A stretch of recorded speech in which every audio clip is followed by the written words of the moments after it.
അങ്ങ് ദൂരെ അമേരിക്കയിൽ പ്രസിഡന്റായി തിരഞ്ഞെടുക്കപ്പെട്ട ട്രംപ് ചേട്ടൻ മഹാകലിപ്പിലാണ്. ശരിക്കും അധികാരം ഏറ്റെടുക്കുന്നത് വരുന്ന ജനുവരി 20-നാണെങ്കിലും ഇപ്പോഴേ പണി തുടങ്ങി. ഇന്ത്യയെ കൂടി അതിൽ പെടുത്തി അദ്ദേഹം ചിലത് പറഞ്ഞിട്ടുണ്ട് കഴിഞ്ഞ ദിവസം.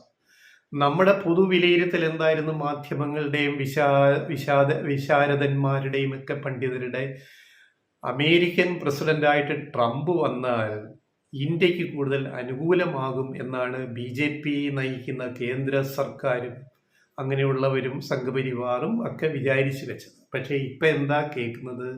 ട്രംപ് ചേട്ടന് കലിപ്പിൻ്റെ കാര്യം കറൻസിയാണ്. ഇന്ത്യയും വേറെ ചില രാജ്യങ്ങളും ചേർന്ന് വേറൊരു കറൻസിയിൽ രാജ്യാന്തര വിനിമയം നടത്താൻ ആലോചിക്കുന്നു, ഡോളറിന് പകരം. അപ്പോൾ ഡോളറെ തൊട്ട് കളിച്ചാൽ വിവരമറിയും എന്നാണ് ട്രംപ് ചേട്ടൻ മുന്നറിയിപ്പ് നൽകുന്നത്. കാര്യം എന്താണ്? അടുത്ത കാലത്ത് നടന്ന ബ്രിക്സ് ഉച്ചകോടിയിൽ, ഇന്ത്യ കൂടി അംഗരാജ്യമായ ബ്രിക്സ് രാജ്യങ്ങളുടെ ഉച്ചകോടിയിൽ ഡോളറിന് പകരം മറ്റൊരു കറൻസി രാജ്യാന്തര വിനിമയത്തിന് ഉപയോഗിക്കുക, അത് ഏതെങ്കിലും നിലവിലുള്ള ഒരു കറൻസി അല്ലെങ്കിൽ പുതിയൊരു കറൻസി ഉണ്ടാക്കിയിട്ട് അത് ഉപയോഗിക്കുക എന്ന ചർച്ചകൾ ബ്രിക്സ് ആരംഭിച്ചു, ഔദ്യോഗികമായ അജണ്ടയിൽ ഉൾപ്പെടുത്തി.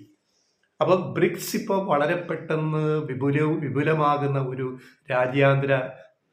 രാജ്യങ്ങളുടെ ഒരു സംഘടനയാണ്. ഈ മറ്റ് നാറ്റോ പോലൊക്കെ തന്നെയുള്ള പല ഗ്രൂപ്പുകളുണ്ട്. അപ്പോൾ ബ്രിക്സ് സാമ്പത്തിക സോഴ്സിൻ്റെ കാര്യത്തിൽ, ഉറവിട കാര്യത്തിൽ ഒരു വലിയ ബ്ലോക്കായിട്ട് ലോക രാഷ്ട്രീയത്തിൽ വളർന്നുകൊണ്ടിരിക്കുന്നു. കാരണം ബ്രിക്സ് എന്ന് പറഞ്ഞാൽ അതിൻ്റെ ചുരുക്കരൂപമാണ്.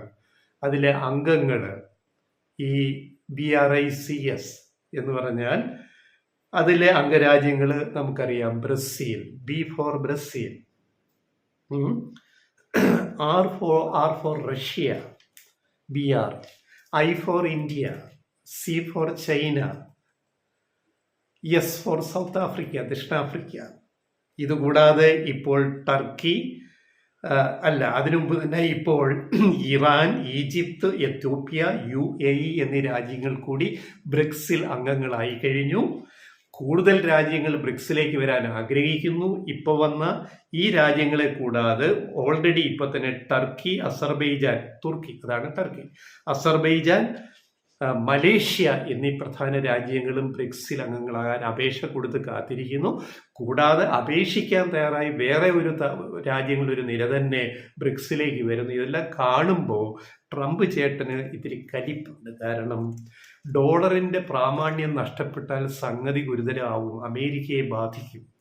ഒരു 10-25 കൊല്ലം മുമ്പുള്ള അമേരിക്കയല്ല ഇപ്പോഴത്തെ അമേരിക്ക ദുർബലമായിക്കൊണ്ടിരിക്കുന്നു എന്നാണ് വിലയിരുത്തൽ. അവിടെയാണ് ഡോളർ മാറ്റി വേറെ കളി കളിച്ചാൽ ബ്രിക്സ് രാജ്യങ്ങൾ തയ്യാറായാൽ അമേരിക്കയ്ക്ക് പണി കിട്ടും എന്ന് മുൻകൂട്ടി മനസ്സിലാക്കിയിട്ടാണ് ട്രംപ് ഒരു മുഴം നീട്ടി ഈ പണി ഇങ്ങോട്ട് ഇട്ടിരിക്കുന്നത്. പക്ഷെ ഇതൊരു അവസരമാക്കി മാറ്റാൻ ബ്രിക്സിന് സാധിക്കും. ബ്രിക്സ് പകരം വിനിമയ ഉപാധിയുമായി, കറൻസിയുമായി മുന്നോട്ട് പോവുകയാണെങ്കിൽ അത് അമേരിക്കയ്ക്ക് തിരിച്ചടിയാകുമെന്നാണ് വിലയിരുത്തപ്പെടുന്നത്. ആ നിലയ്ക്കാണ് ബ്രിക്സ് മുന്നോട്ട് പോകുന്നത് എന്ന് നമുക്ക് ഊഹിക്കാം. അപ്പോൾ ഇന്ത്യക്കും അതിൽ നിന്ന് മാറി നിൽക്കാൻ സാധിക്കത്തില്ല.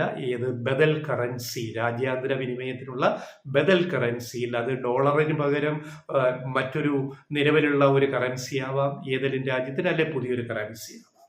അപ്പോൾ കുറേ നാൾ മുമ്പ് ബ്രിട്ടീഷ് മുൻ പ്രധാനമന്ത്രിയായ ടോണി ബ്ലെയർ പറഞ്ഞൊരു കാര്യമുണ്ട്. അദ്ദേഹം അധികാരമൊഴിയുന്ന ആ സമയത്ത് പറഞ്ഞൊരു കാര്യമുണ്ട്. ഒരു 2040 ആകുമ്പോഴേക്കും പഴയ അമേരിക്കയല്ല ഇപ്പോഴത്തെ അമേരിക്ക ഇപ്പം തന്നെ ദുർബലമായിക്കൊണ്ടിരിക്കുന്നു. 2040 ആകുമ്പോഴേക്കും ലോകത്ത് 3 വലിയ ശക്തികളുണ്ടാവും. അമേരിക്കയുടെ പ്രാമാണ്യം നഷ്ടപ്പെടും, മേധാവിത്വം നഷ്ടപ്പെടും, ഡോളറിന്റെ മേധാവിത്വം ഇല്ലാണ്ടാവും എന്ന് ടോണി ബ്ലെയർ അന്ന് പറഞ്ഞിരുന്നു. ആ 3 രാജ്യങ്ങളിൽ ഒന്ന് അമേരിക്ക തന്നെയാണ്, ക്ഷയിച്ച അമേരിക്ക. അതോടൊപ്പം ഇന്ത്യ, ചൈന എന്നീ 2 രാജ്യങ്ങൾ കൂടി ലോക ശക്തികളായിട്ട് അമേരിക്കയോട് മത്സരിക്കാനുണ്ടാവും എന്നാണ് ടോണി ബ്ലെയർ, മുൻ ബ്രിട്ടീഷ് പ്രധാനമന്ത്രി, പറഞ്ഞത്. ആ വഴിക്കായിരിക്കും കാര്യങ്ങൾ മുന്നോട്ട് പോവുക. എന്തായാലും ട്രംപിനെ കൊണ്ട് ഇന്ത്യക്ക് എന്തെങ്കിലും ഗുണമുണ്ടോ ഇല്ലയോ എന്നത് കാത്തിരുന്ന് കാണേണ്ടുന്ന കാര്യമാണ്. എന്തായാലും അദാനിക്ക് വേണ്ടിയെങ്കിലും നമ്മുടെ പ്രധാനമന്ത്രി നരേന്ദ്രമോദി ട്രംപിന് മുന്നിൽ ഡിമാൻഡ് വയ്ക്കാൻ സാധ്യതയുണ്ട്.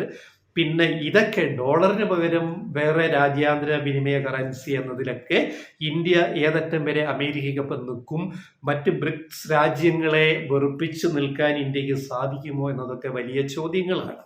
അതുകൊണ്ട് ഇതൊക്കെ നമുക്ക് ഇനി എന്താണ് സംഭവിക്കുന്നത്, അമേരിക്കൻ പ്രസിഡന്റ് സ്ഥാനത്ത് അവരോധിച്ചു കഴിഞ്ഞാൽ വരുന്ന ജനുവരി 20 മുതൽ ട്രംപ് കളിക്കുന്ന കളികൾ, ട്രംപ് ചേട്ടന്റെ കളികൾ എന്തൊക്കെയാണെന്ന് നമുക്ക് വീക്ഷിക്കേണ്ടി വരും.